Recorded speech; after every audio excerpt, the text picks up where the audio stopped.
Kad narcis gubi kontrolu, ne postaje samo nervozan, nego postaje predvidiv. I baš u toj predvidivosti vi možete vratiti moć bez drame. Najopasnija greška je da ove faze shvatite kao ljubav, tugu ili loš dan. Jer ovo nije emocija, ovo je strategija kontrole. Ako ste ikada osjetili da vas neko prvo obožava, a onda kažnjava tišinom, ostanite do kraja. Pokazat ćemo vam 7 faza koje ljudi stalno pogrešno tumače i tačno šta uraditi u svakoj. Ovo nije dijagnoza, nego obrazac ponašanja koji se prepoznaje po ponavljanju. Prvo, šta znači gubi kontrolu? Za narcisa, kontrola nije samo dominacija, nego 3 stvari. Pažnja, narativ i pristup vama. Pažnja znači da ste vi emocionalno zakačeni za njega. Narativ znači da je on uvijek u pravu, a vi uvijek pretjerujete. Pristup znači da on ima ulaz u vaše vrijeme, vaše objašnjenje i vaše srce kad god poželi. Kad vi zatvorite makar jedan od ta 3 ulaza, počinje panika. I tada kreće ciklus u 7 faza. Spremni ste da ih vidite jasno? Prije faza, jedan mini test koji vas spašava. Kad se pojavi problem, da li vi instinktivno krećete da se objašnjavate? Da li pišete duge poruke, pravite dokaze, vraćate se na detalje? Ako da, vi ste već u zoni u kojoj on dobija gorivo. Jer narcisu ne treba da vi budete sretni, nego da vi budete uključeni. Uključenost je njegova valuta. Sada idemo na 7 faza. I zapamtite, ne morate pobijediti, morate izaći iz igre. Kad narcis osjeti da mu izmičete, prva reakcija često nije bijes, nego šarm. Odjednom poruka zvuči toplo, odjednom je zreo, mirniji, spreman da priča. Ljudi ovo pogrešno tumače kao promjenu i kajanje, ali u ovoj fazi cilj nije rješenje, nego vraćanje starog ritma. To je reset sistema u kojem vi opet otvarate vrata. Kako prepoznati reset? Zato što je brz i gladak, a bez stvarne odgovornosti. Čućete rečenice poput: hajde da zaboravimo, nemojmo dramiti, okrenimo novi list. Novi list bez priznanja starog ponašanja nije novi list, nego nova runda. Ako se vi vratite na isto, on je pobjedio. Šta vi radite u fazi 1? Ne napadate, ne molite, ne objašnjavate. Vi kažete jednu kratku rečenicu i stanete. Primjer: razgovarat ću, ali samo uz poštovanje i bez okretanja priče protiv mene. I onda gledate da li to prati ponašanje, ne riječi. Kad šarm ne vrati kontrolu, slijedi test granice. To su nevine poruke koje zapravo provjeravaju da li ste opet u objašnjavanju. Jesi ljuta? Šta ti je sad? Zašto si hladna? Ljudi ovo tumače kao brigu. Ali prava briga pita: šta ti treba? A kontrola pita: kako da te vratim? Test granice uvijek ima skriveno pitanje: hoćeš li mi dati pristup? Ako odgovorite dugo, emotivno i detaljno, vi ste mu dali ulaz. Ako odgovorite kratko i mirno, on osjeti zid. Šta vi radite u fazi 2? Primijenite kratko i gotovo. Primjer: dobro sam, hvala, ili ne razgovaram ovako. I završite, ne branite se, ne dokazujete, ne pišete roman. Kad ne dobije ulaz, narcisu treba da vas izbaci iz takta. I tada kreću mikroprovokacije, sitne bodlje, šale, pasivna agresija, ignorisanje. Ljudi ovo pogrešno tumače kao nespretnost ili stres. Ali obrazac je uvijek isti: ubod, pa reakcija, pa okretanje protiv vas. Ovo je faza gdje on testira vaše dugme. Jer kad vi eksplodirate, on dobija dokaz da ste vi problem. I onda dolazi njegova omiljena rečenica: eto vidiš kakva si. Šta vi radite u fazi 3? Vi ne reagujete na ubod, reagujete na granicu. Primjer: ne prihvatam sarkazam, ili kad budeš normalno pričao, nastavljamo. I ako se nastavi, vi prekidate razgovor. To je moć bez drame. Kad provokacije ne upale, dolazi kazna.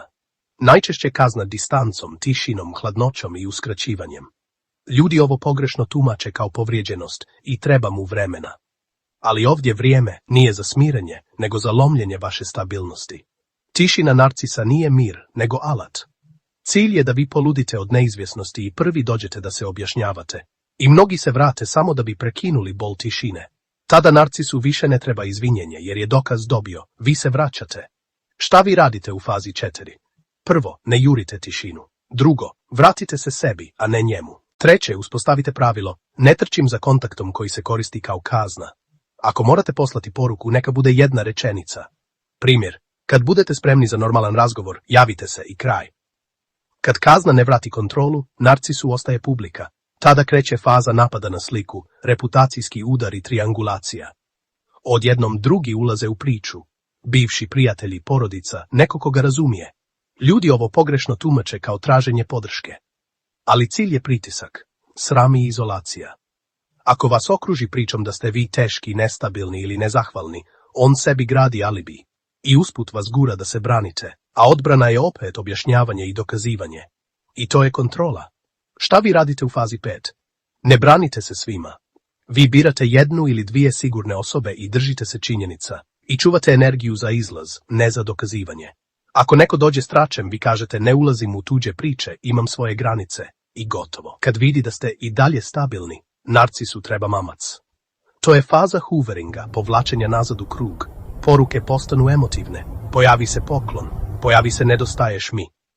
Ljudi ovo pogrešno tumače kao ljubav i hvatanje. Ali hoovering je dizajniran da probije vašu odluku, ne da popravi ponašanje. Najopasnija varijanta je lažno izvinjenje. Žao mi je što se tako osjećaš, to nije bila moja namjera. Ajde da ne kopamo. Ovo nije odgovornost, ovo je dim.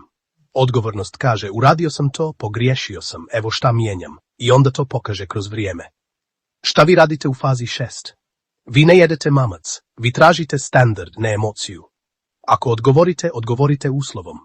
Primjer, spremna sam razgovarati kada bude jasno ponašanje koje se mijenja, ne samo riječi. I opet, bez romana. Kad shvati da više nema ulaz, dolazi posljednja faza. I ona ima dva lica, eksplozija ili led. Eksplozija je bijes, prijetnja, vrijeđanje, ucjena. Led je hladna okrutnost, prezir, ponižavanje, naglo odbacivanje. Ljudi ovo pogrešno tumače kao pukao je jer mu je stalo. Ne, pukao jer je izgubio polugu. Ovo je faza gdje maska potpuno pada. I tada mnogi kažu, ne mogu vjerovati, pa bio je divan. Bio je divan dok je imao kontrolu. Kad kontrola ode, izađe istina. Šta vi radite u fazi 7? Prvo, sigurnost je prioritet. Ako postoji fizička prijetnja, vi ne pregovarate, vi se štitite i tražite pomoć. Drugo, ne ulazite u raspravu s bijesom. Treće, držite granice kao zakon, ne kao želju. Primjer, ovim tonom ne razgovaram, prekidam. I prekid. Ljudi pogrešno tumače ove faze iz 3 razloga. Prvo, traže logiku u sistemu koji radi na kontroli, ne na logici. Drugo, miješaju intenzitet sa ljubavlju. Treće, misle da će prava riječ konačno promijeniti osobu. Ali narcisa ne mijenja objašnjenje, narcisa mijenja gubitak pristupa. I sada najvažnije, vaš plan u 3 poteza. Rečenica, granica, izlaz. Rečenica, jedna kratka, mirna, bez opravdanja. Ne prihvatam to, ne razgovaram ovako, moja odluka stoji. Granica, posljedica, ne prijetnja. Ako se desi x, ja radim y. Ako me vrijeđate, prekidam razgovor. I onda to uradite. Izlaz, smanjujete pristup vama, manje informacije, manje emocije, manje kontakta. To je siva stijena i ona radi jer nema hrane. Mini vježba za danas. Sada uradite ovo za sebe, odmah nakon videa. Sjetite se zadnje situacije gdje ste se objašnjavali previše. Napišite jednu rečenicu koja bi bila dovoljna. Bez historije, bez dokaza, bez priče. Samo granica. To mi ne odgovara. Ne prihvatam taj ton, neću o tome. Ako osjetite krivnju, to je normalno. Krivnja često nije znak da griješite, nego znak da prekidate staru ulogu. Mir je navika koja se uči. Kad narcis gubi kontrolu, on ne postaje iskren, on postaje očajan. A očaj se najlakše liječi vašim vraćanjem u objašnjavanje. Zato je vaš zadatak jednostavan i težak. Ostati mirni i dosljedni. Ne morate dokazati istinu, morate zaštititi svoj život. Ko izgubi potrebu da se objašnjava, taj dobije mir koji se ne može kupiti. Ako vas je ovo potaknulo na razmišljanje, pogledajte naš novi detaljniji video o ovoj temi i pretplatite se na kanal.